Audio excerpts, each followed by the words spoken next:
round, pink, tender shell, opening and closing, closing and opening. My vagina is a flower, an eccentric tulip. The center deep and acute, the scent delicate, the petals gentle but sturdy. I did not always know this about my vagina. I learned this in the Vagina workshop. I learned this from the woman who ran the Vagina workshop. A woman who really believes in vaginas, who really sees vaginas, who helps other women see their own vaginas by seeing other women's vaginas. In the first session of the workshop, the woman who ran the workshop asked us to draw a picture of our own unique, beautiful, fabulous vaginas. That's what she called it. She wanted to know what our own unique, beautiful, fabulous vaginas look like to us. One woman who was pregnant drew a big, red, screaming mouth with coins spilling out of it. Another very thin woman drew a big serving plate with a kind of Devonshire pattern on it. I drew a big black dot with little squiggly lines around it. The black dot was equal to a black hole in space, and the little squiggly lines were meant to be people or things or just your basic atoms that got lost there. I'd always thought of my vagina as an anatomical vacuum, randomly sucking up objects and particles from the surrounding environment. I had never thought of my vagina as in practical or biological terms. I had never, for example, thought of it as something attached to me. Then the woman asked us then the woman asked us to take out our hand mirrors and to look at our vaginas. Then, after careful examination, we were to report back to the group what we saw. I must tell you that everything I knew about my vagina up until this point was based on hearsay or invention. I had never really seen the thing. It had never occurred to me to look at it. It seemed so reductive and awkward looking at it like we were in the workshop on our shiny blue mats with our hand mirrors. It felt like the earlier astronomers must have felt with their primitive telescopes. I found it quite unsettling at first, my vagina. It's like the first time you see a fish cut open. And you see this whole other bloody, complex world inside right under the skin. It was so red, so raw, so fresh.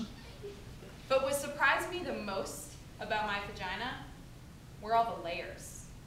Layers upon layers, opening into new layers. My vagina amazed me. I couldn't speak when it came my turn in the workshop. I was speechless. I had awoken to what the woman who ran the workshop called vaginal wonder. I wanted to stay there on my mat, legs spread, staring at my vagina forever. It was better than the Grand Canyon, ancient and full of grace. It had the freshness and the innocence of a proper English garden. It was funny, very funny. It made me laugh. It could open and close, hide and seek.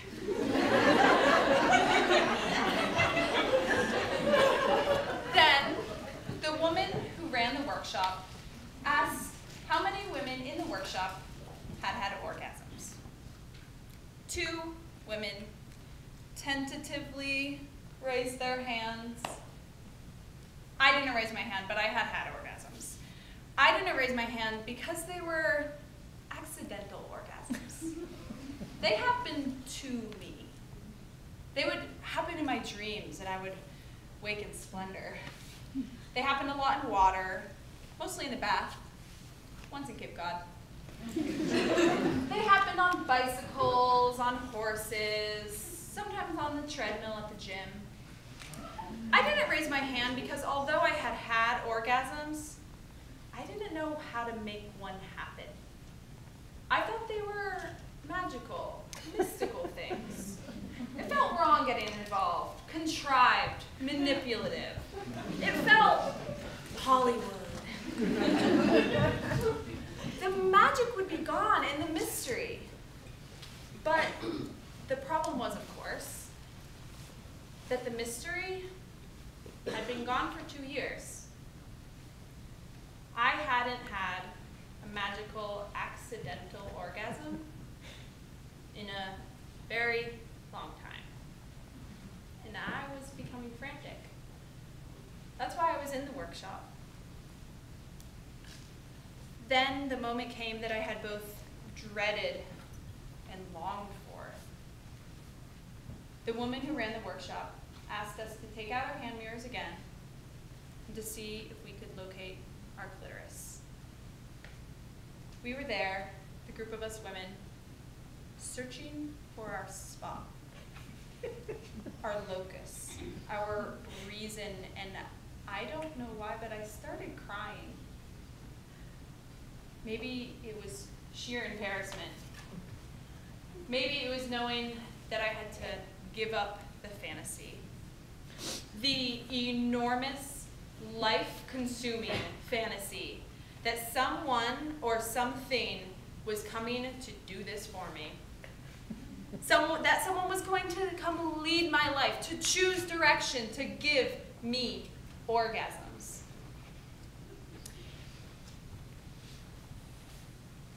I could feel the panic coming.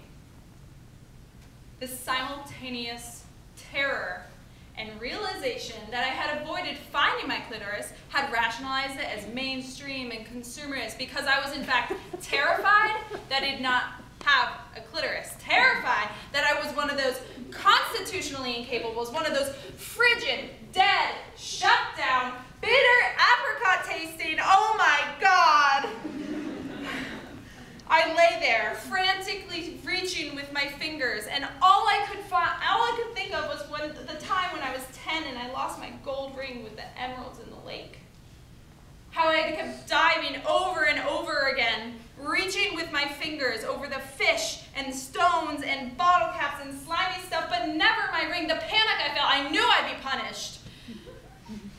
I lay there, searching for my spot, and the woman who ran the workshop saw my insane scrambling, sweating, and heavy breathing, and she came over and I told her, it's gone, I've lost my clitoris, I shouldn't have worn it swimming.